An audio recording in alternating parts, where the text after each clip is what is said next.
Aujourd'hui, je vais te présenter plusieurs exercices pour renforcer les adducteurs, un groupe de muscles qui se trouve sur le côté intérieur des cuisses. Ces muscles ils permettent de réaliser une adduction de hanche et certains d'entre eux vont aussi participer au mouvement d'extension ainsi qu'aux rotations externes et internes. Et globalement, ils sont très importants pour la stabilité à la fois de la hanche et du bassin.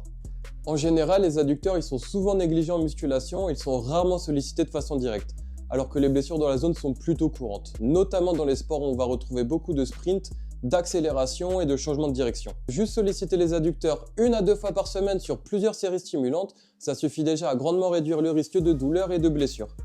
Personnellement, en tant que préparateur physique, j'ai deux façons de renforcer les adducteurs en musculation. Soit dans une position de contraction de faible longueur musculaire, ou soit dans une position étirée ou de grande longueur musculaire.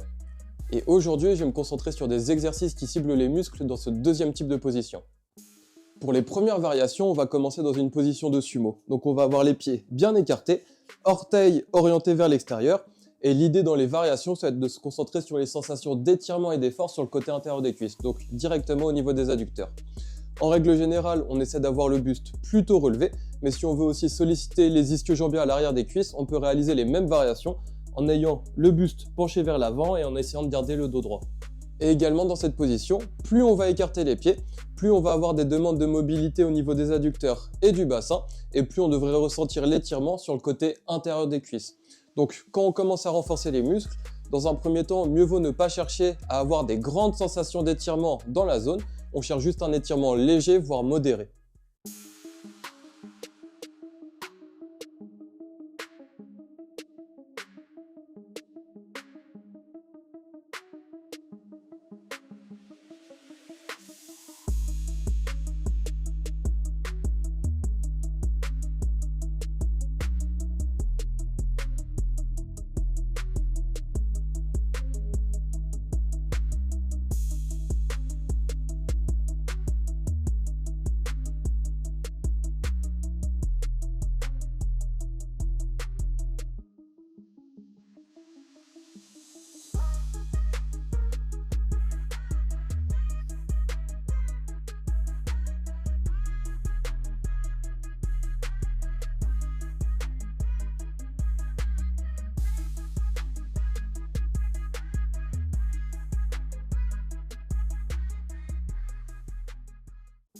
Ensuite, on va passer sur un exercice de fente latérale où on va aussi avoir plusieurs variations. Donc, pour la première, on va avoir les pieds qui vont rester fixes au sol. Donc, encore une fois, écartés. Pas autant que dans la position de sumo, mais quand même un petit peu. Orteils orientés directement vers l'avant. On va travailler un côté à la fois et on va tenir une charge dans la main opposée du côté vers lequel on va travailler. Donc, pour réaliser le mouvement, au départ, on commence debout en essayant d'avoir une bonne posture. Et pour réaliser le mouvement, on va venir ici réaliser un mouvement de fente pour amener la charge juste au-dessus du pied d'un côté. Donc on essaie d'avoir l'autre jambe tendue. Au niveau de cette jambe, on devrait ressentir un étirement encore une fois sur le côté intérieur des cuisses. Et de l'autre côté, quand on vient ici, on essaie de garder le dos relativement droit. On va essayer de se concentrer sur les sensations de mobilité et d'effort à l'intérieur de la hanche. Et on va enchaîner les répétitions en contrôlant toujours la descente et en pouvant remonter un peu plus vite. Et bien évidemment, on pense à faire l'exercice avec chaque jambe. Ensuite, la variation suivante, ça va être de réaliser l'exercice de manière un peu plus dynamique. Donc on peut commencer avec les deux pieds au même niveau. Puis on va faire un pas sur le côté. On se baisse pour réaliser exactement le même mouvement. Ensuite, on revient et on enchaîne les répétitions en contrôlant toujours la descente, en essayant de garder toujours le dos relativement droit, en essayant de bien amener la charge au-dessus du pied opposé, en ressentant bien l'effort d'étirement au niveau de cette jambe et les sensations de contraction à l'intérieur de cette hanche. Et pour terminer, si on veut augmenter un peu plus le challenge, on peut réaliser le même mouvement en surélevant légèrement la jambe vers laquelle on va aller. Donc ici, ça va être la même chose. On cherche toujours à bien contrôler la descente. On peut marquer 1 à 2 secondes d'arrêt avant de remonter. On enchaîne de nouveau les répétitions. Et encore une fois, on pense à bien travailler avec chaque jambe. Après ça, on enchaîne avec un exercice pour renforcer les adducteurs de façon un peu plus dynamique. Donc pour réaliser le mouvement, on va avoir besoin de poser une main sur un support stable. Et le geste, ça va être très simple. On va juste chercher à balancer la jambe ici d'un côté à l'autre, donc de façon dynamique, en essayant de garder le corps droit. Donc d'un côté, ici, on va arriver dans une position où les adducteurs vont être étirés. Puis de l'autre côté, on va être plus dans une position d'adduction, donc plus une position de contraction. On cherche à balancer la jambe d'un côté à l'autre de cette façon, donc de manière dynamique.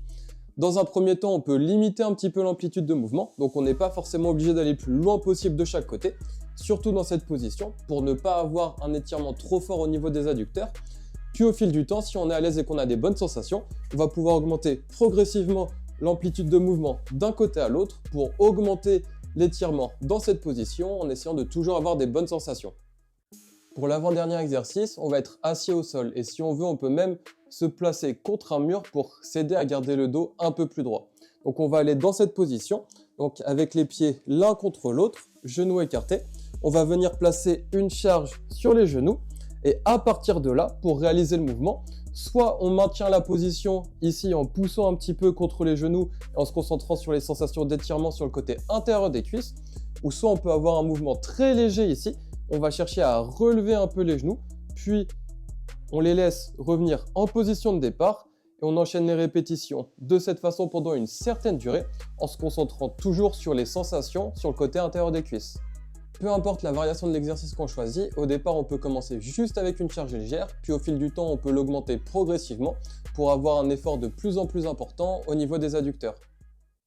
Enfin, pour le dernier exercice, on va avoir besoin soit d'un élastique, soit d'une poulie qu'on va fixer sur un support stable à une hauteur qui va être très basse, donc proche du sol, et qu'on va venir fixer également autour de la cheville. À partir de là, pour réaliser le mouvement, ça va être très simple. Donc on peut réaliser soit en étant debout ou soit en étant allongé sur le dos au sol. On essaie, si on est debout, de poser la main sur un mur ou sur un support stable. Et à partir de là, pour réaliser le mouvement, donc on va commencer dans une position où le pied et la jambe vont être tirés sur le côté, donc dans une position où les adducteurs vont être étirés. Puis on va chercher à ramener la jambe vers le reste du corps avant de contrôler le retour. Et on enchaîne les répétitions de cette façon en essayant de bien se concentrer sur les sensations d'effort sur le côté intérieur de la cuisse. Dans un premier temps, on peut commencer avec une charge plutôt faible, donc que ce soit avec un élastique ou une poulie. Puis au fil du temps, si on est à l'aise pour se challenger de plus en plus, on va pouvoir augmenter progressivement la charge ou la résistance qu'on utilise.